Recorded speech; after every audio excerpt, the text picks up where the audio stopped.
Hey guys, how you doing today? Today I'm going to delve into what's probably the greatest label subsidiary in jazz. First, I want to do an update.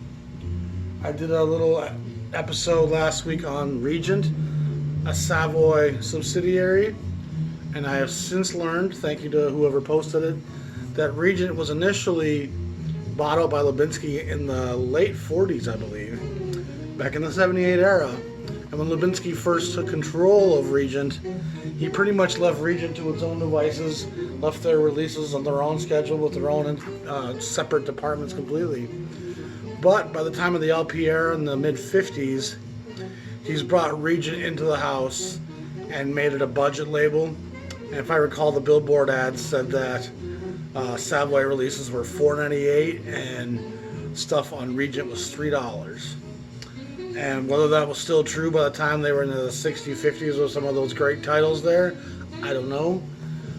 Again, the information is pretty sparse to find on some of this stuff. I'm wearing a great jersey, by the way, today. This is a hockey jersey. The Quebec Nordique, a team long since disbanded, moved to Colorado. The great Joe Sakic. But I love abandoned teams that no longer exist. I think that's fun. But today we're going to talk about New Jazz. And New Jazz is, of course, the Prestige label. And Prestige label has an incredible artist, a roster. Just a great bunch of musicians. A lot of the same guys that kind of come and go from Blue Note and from Riverside. Bob Weinstock is a fairly money-driven. I don't even know how much he loved jazz. You don't hear a lot of him talking about how much he loved the sessions or the players. He certainly didn't treat the musicians very well, especially the black ones. He's renowned for not paying for rehearsal times, for erasing alternate takes. He was very budget conscious. And even though the music was changing rapidly, I think certain guys balked at the change of the young black youth movement in jazz more than others. Alfred Lyon embraced it slowly. Some labels embraced it really rapidly. Others were far more hesitant to embrace change. And Prestige launches the 7000 series, their main sequence, in 55. They reissue a lot of early 50s stuff from the 10-inch 78 era throughout the 7000 series up to 71, 50 or so. They're still releasing modern jazz, hard bop. Hard bop on Prestige is a little bit less concise and emotionally unified than the stuff on Blue Note because of the lack of rehearsal time. A lot of Prestige sessions were just whoever showed up today at the studio. We're just going to let press play, let these guys go, which gives a lot of it a very loose feel. A lot of it feels very inspired in a jam sense because we're just kind of free to kick it. But there's a social consciousness and an awareness and a shared vision of intensity and resistance and aggression and desperation and tension and urgency that you feel at Blue Note if you really pay attention, that doesn't come across the same on Prestige. That being said, it is probably the second greatest label. It houses most of the greats of this era at one point. And as the 7000 series moves forward, there's changes happening now in the late 50s, heading into 1960. And Weinstock can see similar writing on the wall. There's been great success with modal playing. Miles Davis is at Columbia and left Prestige 3 years ago already. Stan Getz had moved on to big things. And it was just, the new thing wasn't apparent.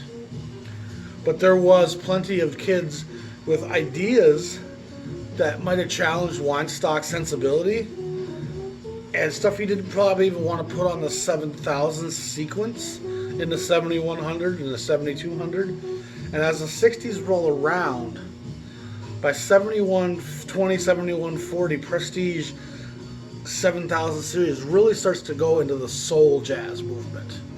The organ players, the guitar jazz, the Gene Ammonds, the sessions that are just going to be kind of laid back, barbecue, smoking weed, fun, relaxed. Willis Jackson, that soul jazz vibe, that was just grits and gravy, red rice and beans. It was gospel, it was fun, it was bluesy, it was loose, and it kind of connected to the loose modern sessions that were going on earlier and what was happening with Norman Granz with the legends over at the late 50s at Verve. A lot of those sessions were very loose and just guys expressing, playing head arrangements, and so the 7000 sequence was starting to nudge very into soul jazz. But he also knew, Weinstock, that there was new things happening in the music, and he would be a fool not to document some of that come 1959, 1960, because obviously some guys were starting to have success with these new sounds. Monk, who he thought never had a future, was starting to be successful at Riverside on the Columbia later on. Miles was challenging the norm with the modal playing. John Coltrane, a guy he had at a young age, suddenly he's ready to go to Impulse and change the effing world. So he had to recognize on some level there was changes afoot. And even some of the guys on his roster who had recorded in the 7000 series, 70, 80, 70, 90, 70, 110, the Roy Haynes, the Yusef Latifs, the Ray Drapers, these cats were going to keep going in that current, in that direction of the new modern hints of the avant-garde. And Prestige, make no mistake, very rarely touches anything avant-garde. That's not really what Bob Weinstock was ever going to do. You know, there's people say Blue Note doesn't have a lot of avant-garde, but there's a lot more avant-garde there than there ever was at Prestige. And Riverside doesn't dabble in it much either. But also, Riverside's gone by 62, 63, and the avant-garde's just starting to really take off at that point. So I think what Riverside probably would have, because Keep News and Bill Grau were very musician-oriented compared to a guy like Bob Weinstock or Herman Levinsky at Savoy. But, so he's got these stable of young cats. He sees the main direction of the 7000 series is going to be soul jazz, organ jazz, guitar jazz, boogie-woogie. Blue Note's starting to have success with the boogaloo. So we need to have our main commercial sequence be accessible. Where are we going to put this black young music that's challenging norms and the constraints of the music? Where are we going to put that? And he designates a new sequence. It starts at 8200. It's called the New Jazz label. And New Jazz houses over the next 6-7 years some of the great records in jazz in this point. From 58, 59, when it first starts putting out a few titles, through 64, 65, New Jazz puts out some really great stuff that's got some edges.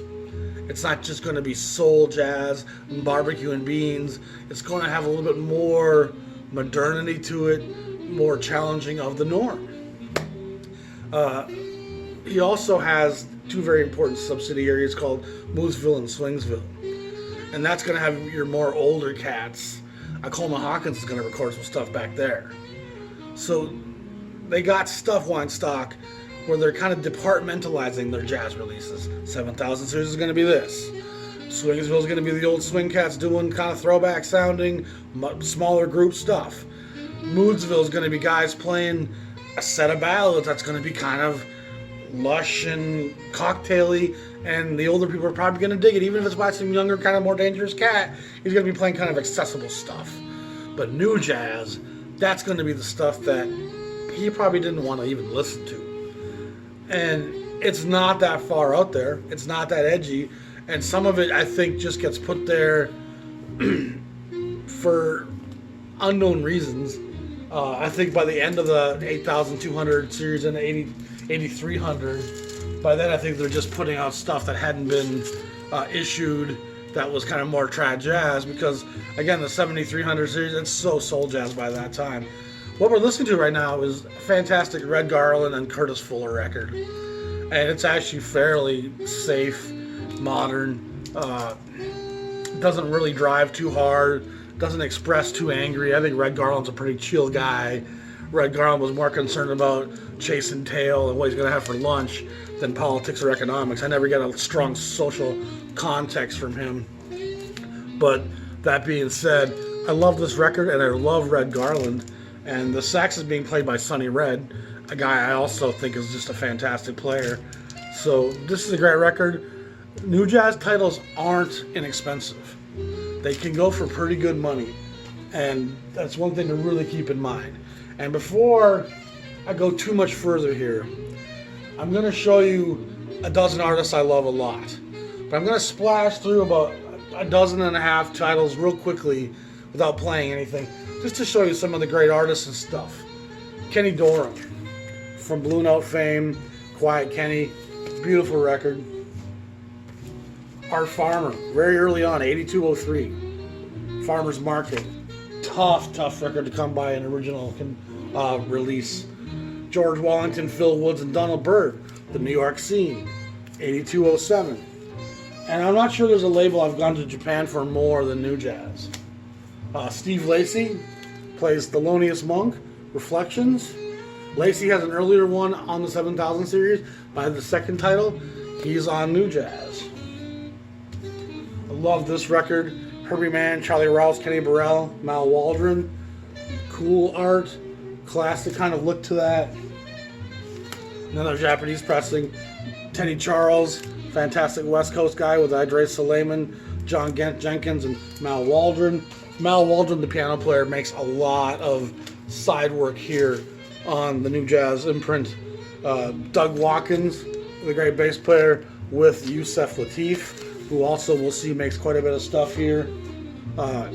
We Three, what a great record, with Chambers, Phineas Newborn, and Roy Haynes. Great little trio record. One of my favorites, actually. I'm not sure how that didn't make it in the other group. Ray Draper with John Coltrane. He's the great tuba player. He has a record on Jubilee. He has one late in the 7000 series. And then by 82-28, he's here on New Jazz. Art Taylor has a record probably 7110. But here's 8219. Now he's at New Jazz. This is Dorothy Ashby, the harp player. She makes a record here, another Japanese copy. Jerome Richardson, the flute player, Midnight Oil. That's a really great record. A guy by the name of Ken McIntyre makes a couple records here on New Jazz. Jimmy Forrest, Forest Fire. There's another Ken McIntyre record with Eric Dolphy on it. Dolphy is probably as far out as Prestige is ever going to get. And you'll see he gets a lot of stuff here issued on New Jazz.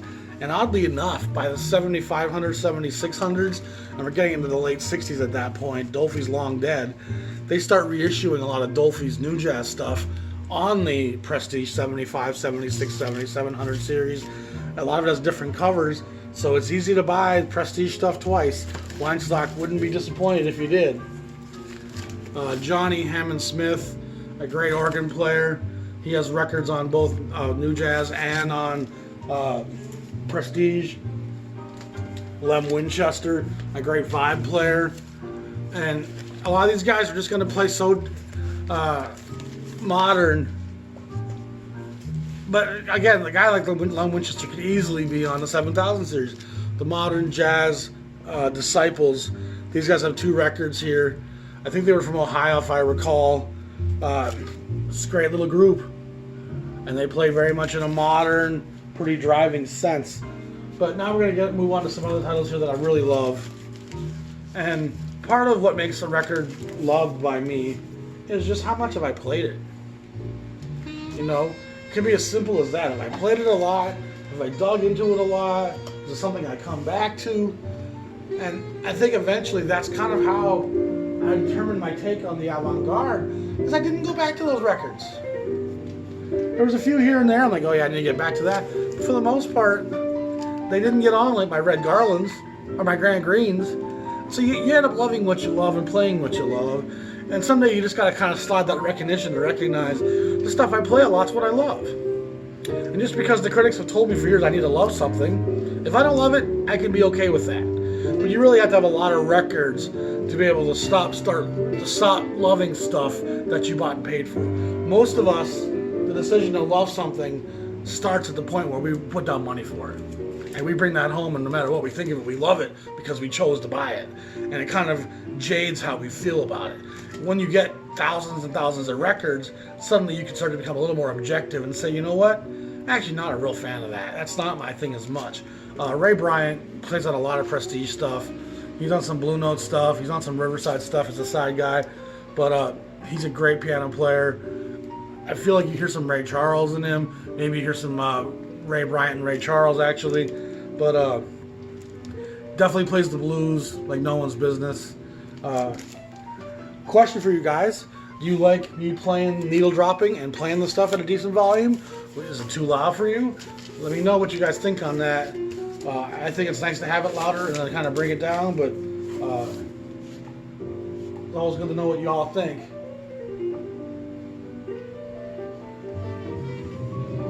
OJC is how most of you will see new jazz records for the first time. And when you start buying OJC records, you see them in record stores, you don't really realize that these new jazz titles aren't their own independent label. You know, they don't really clearly have any indication that they're actually a prestige record. So you go on thinking for a long time that New Jazz was a great little label, but it is clearly just a prestige subsidiary. But this is one of the first ones you'll find in the OJC series. The Cats with Tommy Flanagan on the piano, John Coltrane, Kenny Burrell, and Idris Suleiman. And it's got a great album cover. We have 4 Cats in this house, and man, Cat's got some personality. I believe this is from one, maybe, I think it's from one session.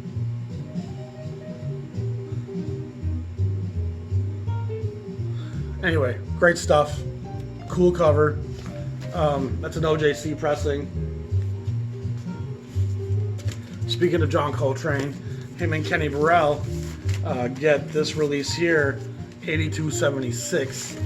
So it's something that Prestige had sat on since 1958 when it was recorded. So they don't release it until 63 here on New Jazz. So 8276 is pretty late in the New Jazz sequence, even though it does go over 100. So early record, I said it was recorded in 58. So Coltrane's still kind of exploring his sheets of sound. He's still definitely looking for his identity. He's probably about to play with Monk for 6 months, which kind of changes the course of his playing a great deal. The other guy on this record, Kenny Burrell, is one of my favorite players in jazz.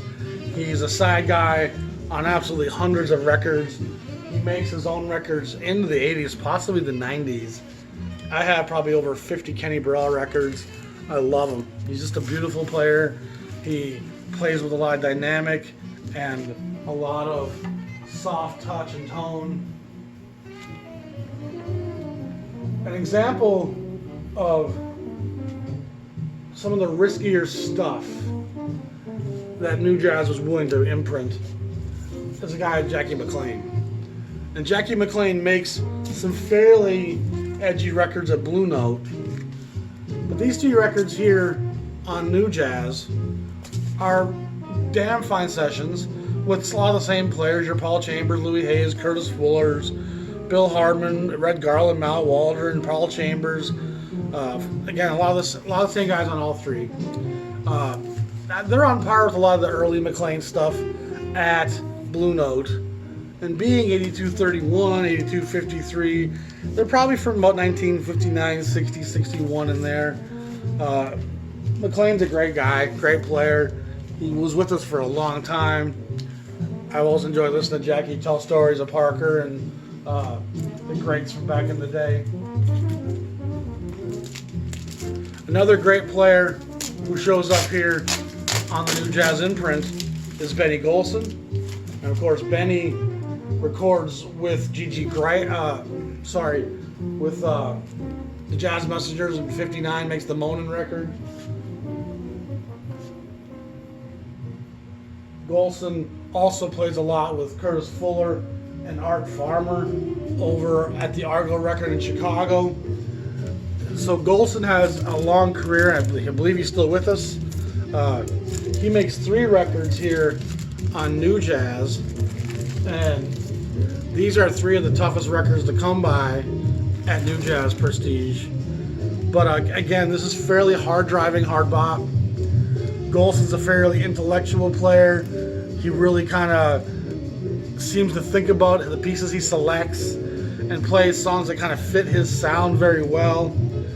Again, Flanagan, Fuller, Watkins, Taylor, Ray Bryant, Paul Chambers, Art Blakey, nothing but all-stars on a lot of this New Jazz stuff. And you're not going to get any of these titles cheap. New Jazz, it's probably second to Blue Note and for what a lot of the New Jazz titles will go for. And it's funny because there's a lot of stuff on the 7000 series after 7200 all the way through 7700, 500 records. That sequence of the 7000 series, there's a few titles in there that will go for more than $40, $50 for great pressing. You might have guys asking 70, 80, but even the Monk and the Coltrane stuff that comes out in there is reissues of stuff that's already been issued. So a guy might put a Monk record, Monk's Mood or whatever it is that came out, 7300. That's a reissue of earlier Monk on Prestige. And so a guy in a store might have it at $60 because it's original pressing, but it's not. It's a second version that was put out because Monk was being successful elsewhere. And so that late sequence that Weinstock felt was his bread and butter, in today's collector market, the safe choices just don't have the collectability. It's the guys who are willing to be a little riskier that a lot of the white consumers out there are looking for to buy. That being said, unless you're a real avant-garde guy and want all that risky, edgy stuff, what that means is there's a lot of great groove and jazz from a lot of these labels that's not being collected by the hippies and the hipsters and the BMW driving, uptowny folks. There's a ton of great jazz records that are out there for 15, 20, 30 bucks that can even be original pressings on Prestige and Argo and a lot of other great labels that are really affordable because they're not edgy. Yusuf Lateef, of course, makes a few records over at Savoy in 58, 59, probably like 6 or 7 actually. And then he moves around quite a lot, but you'll see he makes a number of records here at New Jazz. And he also has some titles on Prestige 7000 series. And he's absolutely one of those guys where these records will show up on both. You get Yusuf Lateef in the 7000 series, you get Yusuf Lateef in the New Jazz series. And be careful, because you'll end up spending $40 for a record you already got if you don't have your printouts like I talked about. Oliver Nelson. He's a guy that really kind of cuts his teeth at New Jazz and Prestige. He does quite a few records here, and he's much more a horn player here than he is the arranger that he ends up becoming. Most of us will know Oliver Nelson from all the arrangements he does at Impulse and Verve in the 60s. And he does a great job doing that stuff. He's even arranging Monk over at Columbia in the late 60s. But here, on New Jazz and Prestige under Weinstock, he's still doing a fairly conservative, straightforward, hard-driving, modern jazz that's got edges to it. It'll turn some weird left turns. He's always been a guy that's got, some interesting composition and arrangement in his playing, even in a limited structure of Prestige. But you'll see he's already kind of got some of that sound going on, but he's also playing in a fairly normal contextualized relationship here with an organ player, Hammond Smith, and Lem Winchester on the vibes. So you'll get a pretty wide mix at New Jazz. There's another great Oliver Nelson record on New Jazz. And then another great guy who's got a great pedigree is Gigi Grice. He, of course, plays with Donald Byrd in the Jazz Lab. They make records on Columbia. They make a record at Riverside that's fantastic. Bird ends up, of course, becoming a staple at Blue Note. And then Gigi Grice makes these 3 records here on New Jazz. Also 3 very tough to come by records. Brilliant player, very expressive.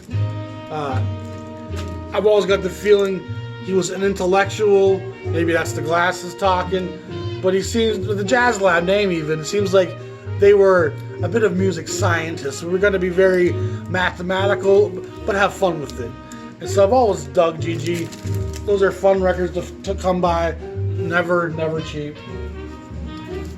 Another guy who makes a lot of records here at New Jazz is the great Mal Waldron.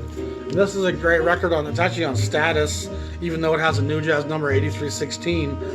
I'm not sure there's actually any New Jazz pressings of this. I'm not sure. I've not seen one. They've all seemed to be on Status. And Status was a budget reissue label that Prestige launches like in 61, 62. And they're kind of reissuing titles.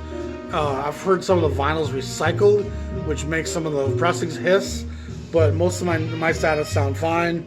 Paul Kinnichet, Jackie Mclean, John Coltrane, Frank West. Some great players on that. Definitely a tough record to come by. Jazz Impressions by Mal Waldron. A few of these are also going to be Japanese.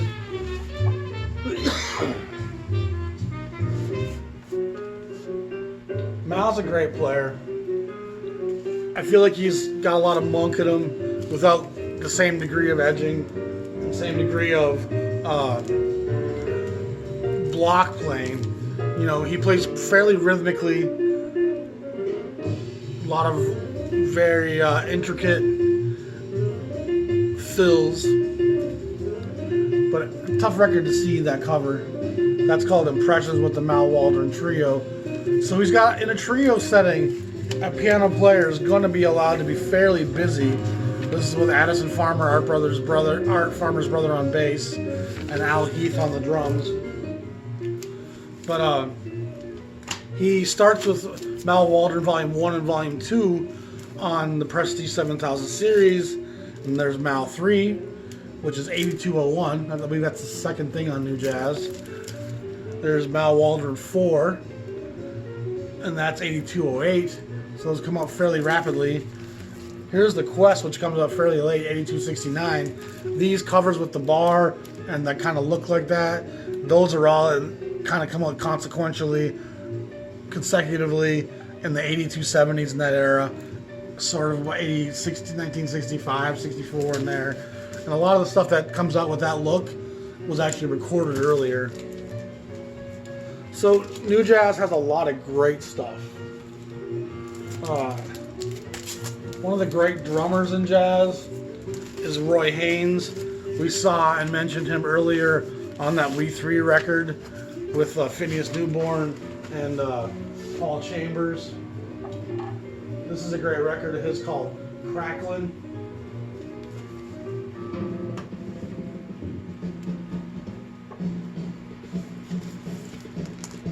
Cracklin's got Booker Ervin, Ronnie Matthews, and Larry Ridley. I think this is like probably 65 or so. Roy Haynes is still alive, playing in his 80s, I believe. Still plays with Thunder and Fire.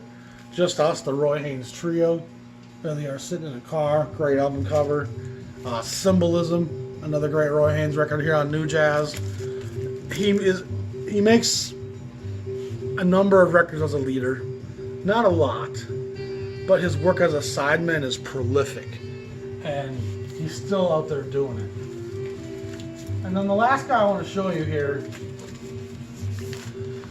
is, for my money, part of, I think, why New Jazz had to be done.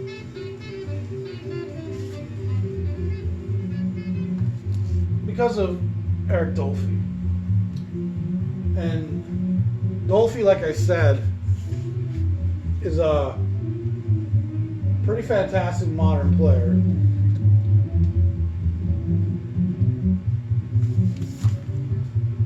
Ron Carter's playing the cello on this. George Duvivier's on the bass. Roy Haynes is on the drums. And there's Dolphy. And Dolphy in 61 plays with Coltrane. And so that's where a lot of people are going to kind of know Dolphy from. And a lot of cats, pretty early in their jazz journey, come across Eric Dolphy. And Dolphy is a disciple of Coltrane. He's got the same spiritual seeking, on a quest, on a journey kind of vibe. They both, of course, passed away much too young. The main difference between John Coltrane and Eric Dolphy is that John Coltrane somehow managed to record 100 sessions and 70 as a leader and side work everywhere and was around forever.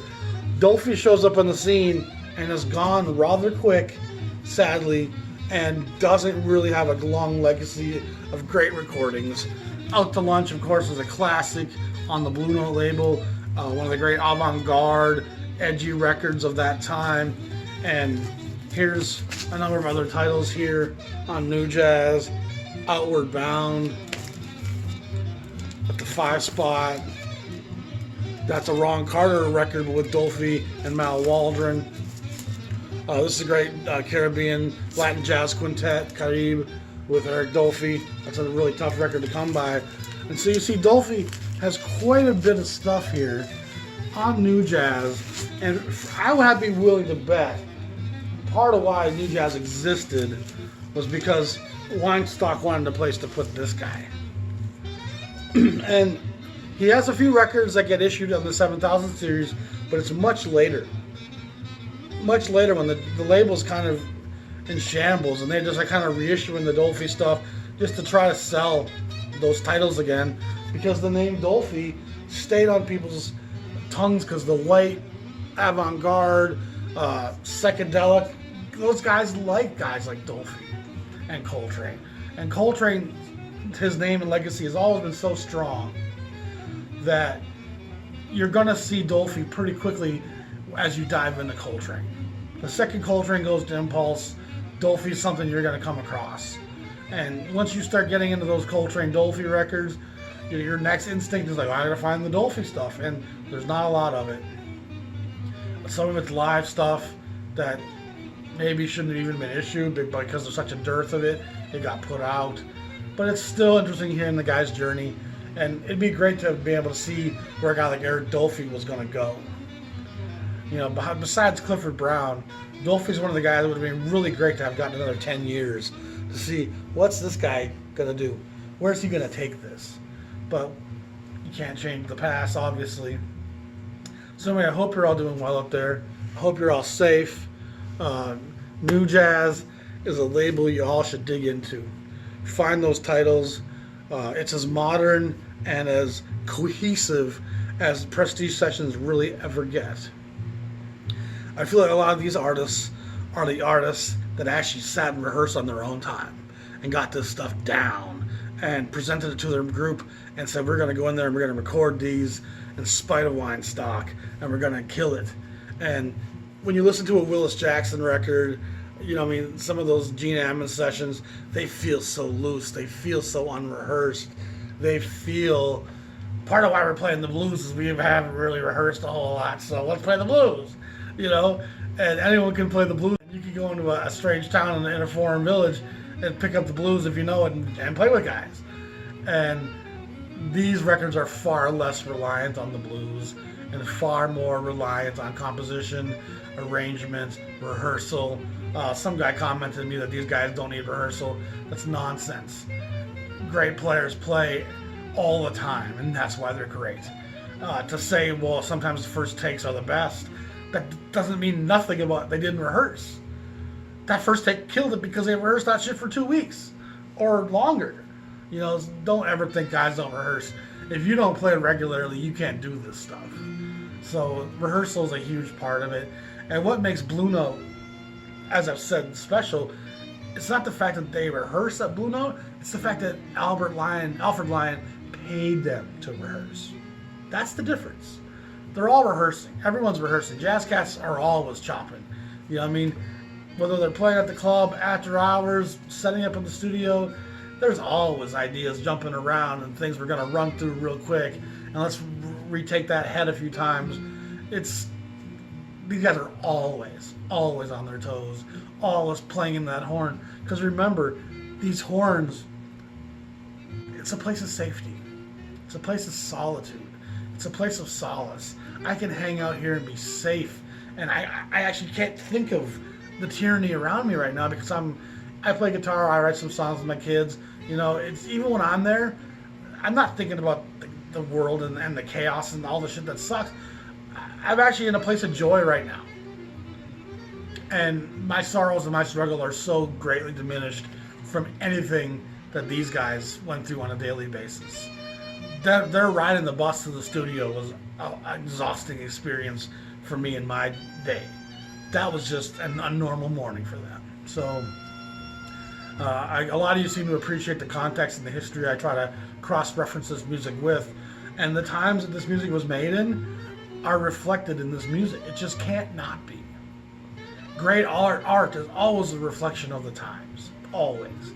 Anyway, New Jazz. Great label from Dolphy, Mal Waldron, Curtis Fuller, Red Garland. It's nothing but great stuff. And you definitely, once you get deeper into your collection of Prestige records, can kind of feel why this got on New Jazz and why the Willis Jackson stuff and all the stuff that ends up on Prestige later in the 7000 series was over there. It does feel quite a bit different. A lot of what's on that Soul Jazz Prestige, you can play that at church, have a Sunday night revival meeting to it. You're not playing this in church, ever. Ever. And the lines are blurred. There's a lot of stuff that could be either place. But I think Dolphy is probably the reason why New Jazz existed. And of all the Prestige library, this and a few 70, 50 through 71, 50 titles are the most collectible, most valuable, sought after Prestige titles. So when you're out there looking and you see an OJC New Jazz and it looks like it's a totally different label, that's Prestige. Don't pass it up because you'll kick yourself someday. It's great stuff. I'm Dan the Jazz Shepherd. Y'all be safe. We'll talk soon. Peace.